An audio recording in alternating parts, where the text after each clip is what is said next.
Good morning, Year 3. Today in our maths lesson we are going to be revisiting the bus stop method and use it for division. So we have already done this quite a few weeks ago now, so there are some resources on Google Classroom for you that you might be able to go back after this video and have a look at to help you. I think there's PowerPoint and possibly a poster as well. But what I'm going to do today is we're just going to recap, one, how we lay it out, two, how to do the method, and then you're just going to have a go at practicing just a few questions. And today, none of our answers will have any remainders, so all of them should be able to be divisible by the number completely, with nothing left over at all. So let's start off. My first one that I'm going to do is 51 divided by 3. Now I know my 3 times table, but it's going to take me ages to count all the way up to 51 in threes, so I'm going to use the bus stop method instead. I'm going to divide it. So this is how we lay out our bus stop method. I'm going to draw a bus stop, and inside the bus stop goes my big number that needs to be broken up. So usually the first number in that number sentence goes inside the bus stop, and on the outside of the bus stop goes the number I'm dividing by. How many groups of that goes outside. So 51 divided by 3.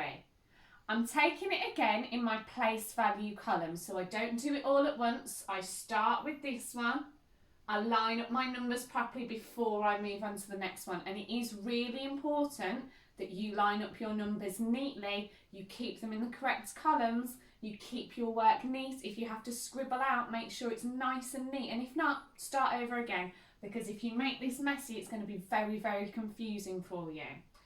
So the first thing we have to do is decide how many 3s go into 5. How many whole lots of 3 can I get into 5? Well, is 5 in the 3 times table? Let's just check. 3, 6. No, it's not. It's not in the 3 times table, which means I can only get 3 into a group of 5 once as a whole. And actually, I've got 2 left over, because I can go 3 times 1 is 3, and then there's 4, 5, there's 2 left over. So I'm going to put my 2 nice, neat and small next to the 1 in the ones column there. So now that number isn't 1 anymore, it's 21. And how many 3s go into 21? Well, we can count in 3s for that. 3, 6, 9, 12, 15, 18, 21. That's 7. So I put my answer there above that column. And that is my answer. 51 divided by 3 equals 17. So let's do another one just to talk through the method again. This time I'm going to do 84 divided by 4. So I'm going to draw my bus stop. The first number goes inside the bus stop, and the number I'm dividing by goes outside the bus stop. And it's the same process again. How many 4s go into just 8?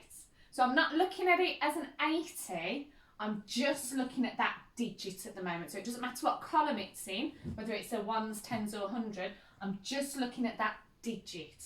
How many 4s go into 8? 4, 8, 2. There are 2 4s in 8, so I'm going to put the number 2 above there. How many 4s go into 4? 4. Just 1. So my answer is 21. This time I didn't have to carry any digits over. So if you don't have to carry them, don't write anything here. When you do have to carry them, make sure they are neat, small and very clear for you to see. And remember, it goes in front of the digits, not behind the digit. It goes in front of the next digit. Let's do one more. Let's do 72 divided by 6. Now, I'm not very confident on my 6 times tables. I couldn't do my 6s all the way up to 72 confidently, so I'm definitely going to use the bus stop method. I'm going to draw my bus stop. My big number goes under the shelter of the bus stop.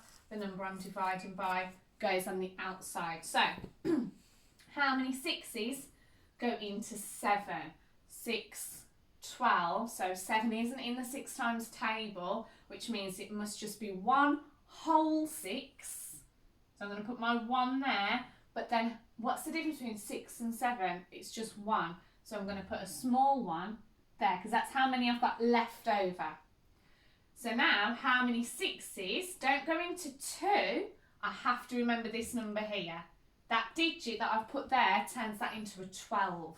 So how many 6s are in 12? 6, 12. There's 2. 2 6s in 12. So 72 divided by 6 equals 12. So your task now, watch this video as many times as you need to get an understanding of the method. There's a PowerPoint on your Google Classroom as well. There's probably a poster on there from quite a while ago. I'll just have a check and make sure it's uploaded. And then you will have some questions on Google Classroom to complete. You will need a pen and paper for this, or a pencil and paper, because you won't be able to draw the bus stop method on Google Forms. So it's really important that you show your working out on a piece of paper, take a picture of that and upload it to Class Dojo portfolio so that I can see, and so that Mrs. Hartles can see, you have used this method. Definitely no calculators. Have fun. We will be on Google Classroom if you need us. Good luck.